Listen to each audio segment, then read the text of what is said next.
Ready নাই, মাঠটা আমাদের জন্য মাঠটা রেডি নাই।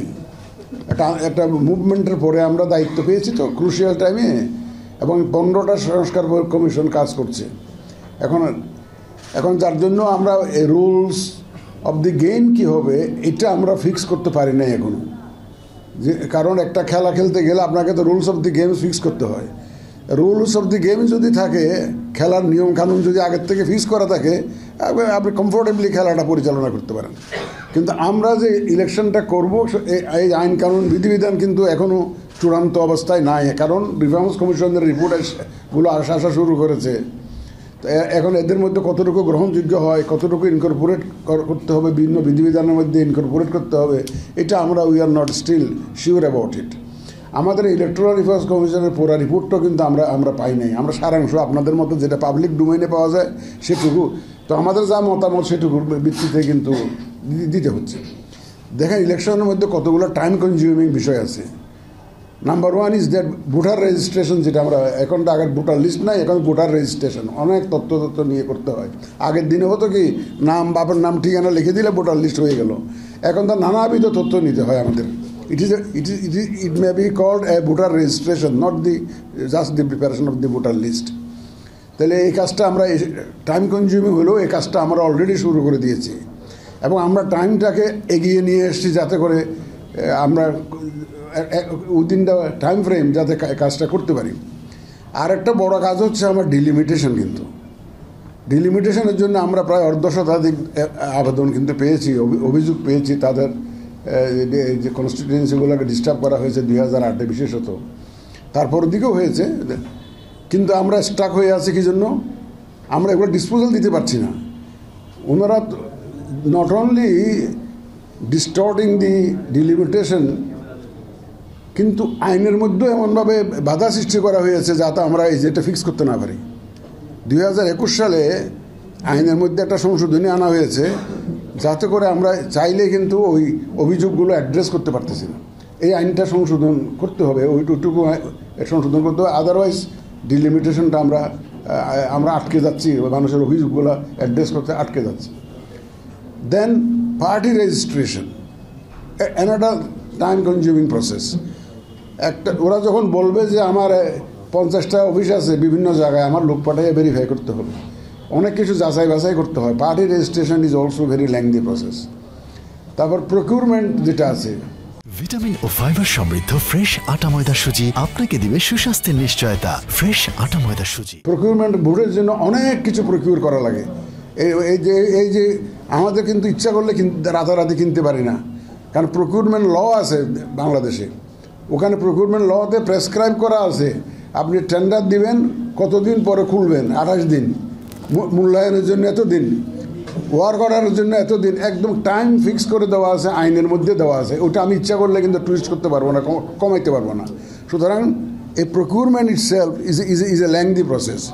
তো আমরা চেয়েছিলাম ভোটার রেজিস্ট্রেশনের পাশাপাশি সাইমালটেনিয়াসলি এই কাজগুলো এগিয়ে নিতে, কিন্তু ওই আইনি জটিলতার কারণে, এই আইনের বাধার কারণে আমরা কিন্তু সাইমালটেনিয়াসলি কাজগুলো করতে পারতেছি না। Particularly delimitation, registration of parties, এই কাজগুলো আমাদের আটকে আছে। আমরা যেটা পাশাপাশি করতে চেয়েছিলাম এটা করতে পারতেছি না। এখন coming to the recommendations of the reforms commission, আমরা ওই যেটা ব্রিফ দেখেছি, যেটা পাবলিক ডোমেইনে অ্যাভেলেবল, যেটা দেখেছি ওটার ভিত্তিতে আমাদের একটু মতামত দিতে হয়। তা আমি আগেও বলেছি যে আমাদের যারা রিফর্মস কমিশনের মেম্বার ছিলেন তারা অত্যন্ত বিজ্ঞ লোক, অভিজ্ঞ লোক। ওনাদের বদরুল আলম মজুমদার সাহেবের নেতৃত্বে এটা রিফর্মস কমিশনটা ফর্ম করা হয়েছে, অত্যন্ত অভিজ্ঞ লোক উনি। তা ওনার অন্যান্য সদস্যরাও যথেষ্ট অভিজ্ঞতা সম্পন্ন। তো সুতরাং ওনারা অনেক সুপারিশ দিয়েছেন। তো সব সুপারিশ খারাপ বা সব সুপারিশ ভালো এটা আমাদের কাছে গ্রহণযোগ্য এটা বলতে পারছি না। কারণ ওই যে আমি ওই দিন কোন একটা চ্যানেলে বলতেছিলাম যে যিনি জুতা পায়ে দেন উনি জানেন প্যারেকটা কোথায় খোঁচাচ্ছে। দি ওয়ারার নোজ হোয়ার দি শু পিঞ্চেস। কারণ জুতা পায়ে না দিলে বুঝতে পারবেন না যে আসলে ব্যথাটা কোথায় লাগতেছে। এমনি তো জুতা দেখতে কত সুন্দর, জুতা পরলে আপনি বুঝবেন যে এটা কোথায় সমস্যাটা, আপনার পা কোথায় কেটে যাচ্ছে, ফুসকা করতেছে কোথায়। তো আমরা যারা ভিতরে আছি সুপারিশ তো অনেক দেওয়া যায়, যিনি বাস্তবায়ন করেন তিনি জানেন যে whether it is really practicable, whether it is really implementable অন্য।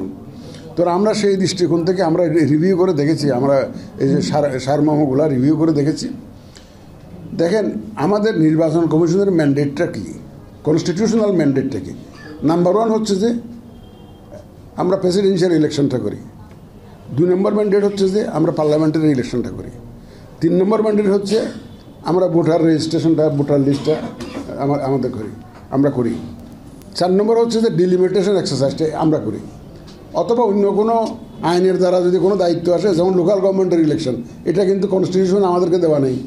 ওটা লোকাল গভর্নমেন্ট ইলেকশন, লোকাল গভর্নমেন্টের আইনে বলা আছে, তারা আমাদেরকে রিকোয়েস্ট করে, তারপর আমরা ইলেকশনটা করি এই লোকাল গভর্নমেন্ট। কিন্তু আমাদের কনস্টিটিউশনে বলা নেই যে লোকাল গভর্নমেন্ট ইলেকশন আমাদেরই করতে হবে। তো আমাদের 4টে বড় ম্যান্ডেট অ্যাকচুয়ালি। তাহলে ওই 4টে বড় ম্যান্ডেটের মধ্যে প্রেসিডেন্সিয়াল ইলেকশন এবং পার্লামেন্টারি ইলেকশন এই 2টা বাদ দিয়া delimitation and the voter registration এই 2টার মধ্যেই সুপারিশ দিয়েছে ওনারা আমাদের কাছ থেকে আস্তে আস্তে সরিয়ে নেওয়ার জন্য। এখন ডিলিমিটেশন বাদ দিলে যেটা হবে, আমাদের কাছ থেকে নিয়ে গেলে যেটা হবে, অথবা যদি এমন কোনো শর্ত দেওয়া হয় যাতে আমরা ফিক্স করতে না পারি, যারা অভিযোগগুলো দিয়েছে তাদের এই আবেদনগুলো যাতে বিবেচনার সময় যদি বাধা সৃষ্টি হয় আবার নতুন করে, তাহলে কিন্তু বিশাল একটা সমস্যা দেখা দিবে। ডিলিমিটেশনটা ওনারা সাজেস্ট করেছেন যে, আমি জানি না ওনারা বিস্তারিত জানি না, ওনারা একটা নাকি একটা আইন করবেন বলেছেন, ওখানে একটা আইন একটা করবেন। তারপরে ফাইনালি ওনারা বলছেন যে এটা একটা স্বাধীন কর্তৃপক্ষ। ইলেকশন কমিশন ইটসেলফ ইজ স্বাধীন, আমরাই তো স্বাধীন। আমাদের চাইতে স্বাধীনতার মধ্যে আরেকটা স্বাধীন দিলে তার আরেকটা মুশকিল। ডিলিমিটেশন আমার কনস্টিটিউশনাল ম্যান্ডেট, এটার উপর আমার নিয়ন্ত্রণ থাকতে হবে। এখন আমি যদি বলি যে এই ডিলিমিটেশনটা করে দেন, স্বাধীন একটা প্রতিষ্ঠানকে যদি বলি, উনি ওনার মতো টাইমলি দেবেন, ইলেকশনের ডেটই পার হয়ে যাবে ডিলিমিটেশন করতে করতে করতে, বিকজ উনি তো আমার নিয়ন্ত্রণে থাকবেন না, উনি তো স্বাধীন, ওই কর্তৃপক্ষ স্বাধীন। সুতরাং টাইমলি কমপ্লিট করা এবং প্রপারলি কমপ্লিট করা যেটা কনস্টিটিউশনাল ম্যান্ডেট, এটা অন্য কোনো কর্তৃপক্ষকে দেওয়াটা আমরা যুক্তিযুক্ত মনে করি না। যে voter NID card, voter registration যেটা, তো ওনারা বলছেন যে এটা পরবর্তী পর্যায়ে যায় একটা আলাদা ওই আবার স্বাধীন একটা অধিদপ্তর একটার কাছে হ্যান্ড ওভার করার কথা ওনারা সাজেস্ট করছেন। তো আমি ভোটার লিস্ট করব, ভোটার তৈরি করব, আর অন্য এক কর্তৃপক্ষ এটার দায়িত্বে থাকবে, তাহলে আমাকে নিয়ন্ত্রণ থাকবে। এখন আমি দেখেন এই যে মার্চ মাসে শুরু করার কথা, আমরা জানুয়ারি 20 তারিখে শুরু করে দিয়েছি, 66,000 লোককে মোবিলাইজ করেছি এবং আমরা বলেছি যে এর মধ্যে 3 তারিখের মধ্যে তোমরা বাড়ি বাড়ি যে কাজটা শেষ করতে হবে। আমরা বাই এপ্রিল মে মোটামুটি কাজটা শেষ করার চেষ্টা করছি। ইউএনডিবিকে বলে তাদের থেকে লজিস্টিক সাপোর্ট নিচ্ছি। আমি আরেকটা কর্তৃপক্ষকে দিলে তা আমাকে নিয়ন্ত্রণ থাকবে তার উপরে? It's impossible.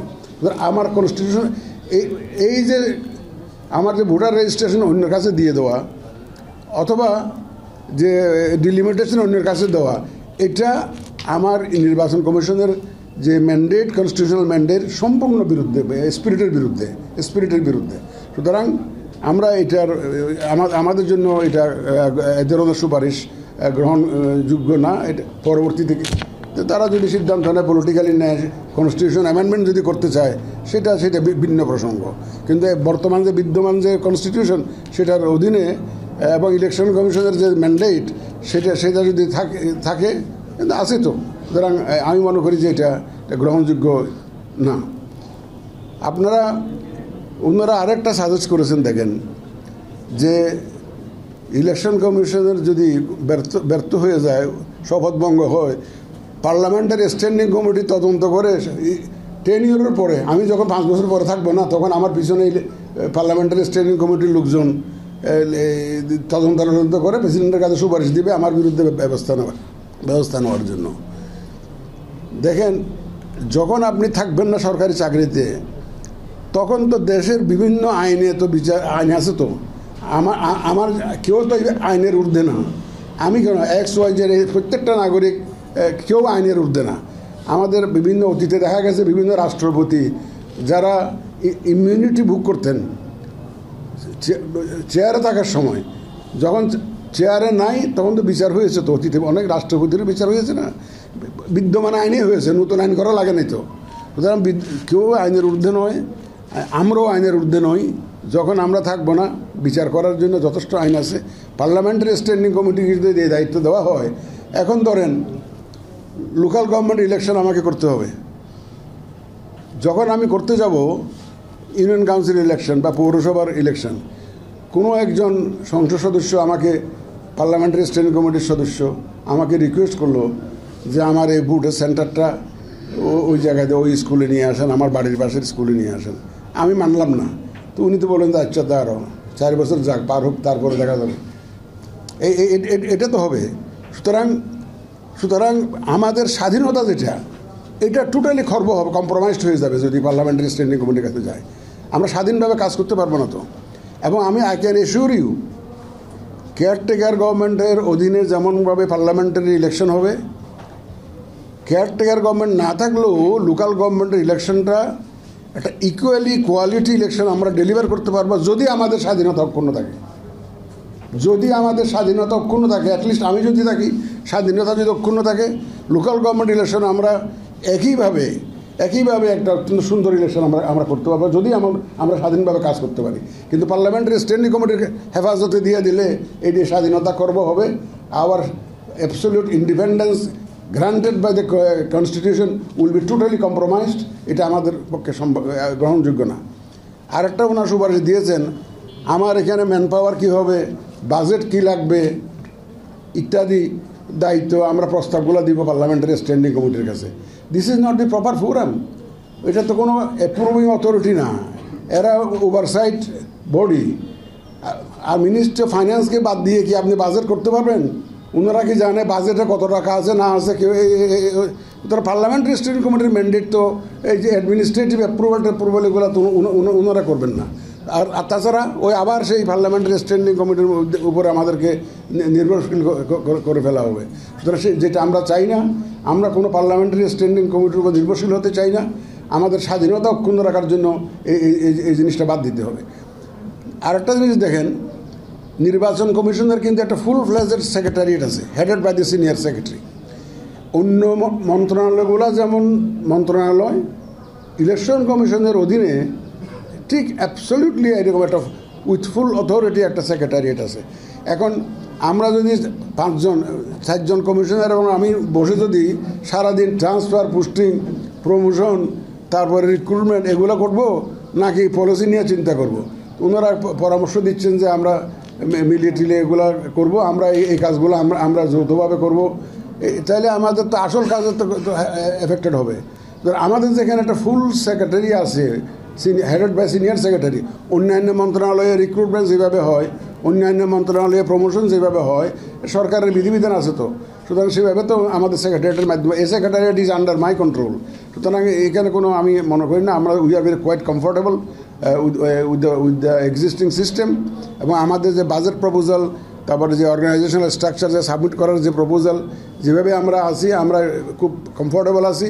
এখানে আমার মনে হয় না যে কোনো প্রয়োজন আছে। আপনারা জেনে খুশি হবেন, এটা আমি আপনাদের সদয় দৃষ্টি আকর্ষণ করতে চাই।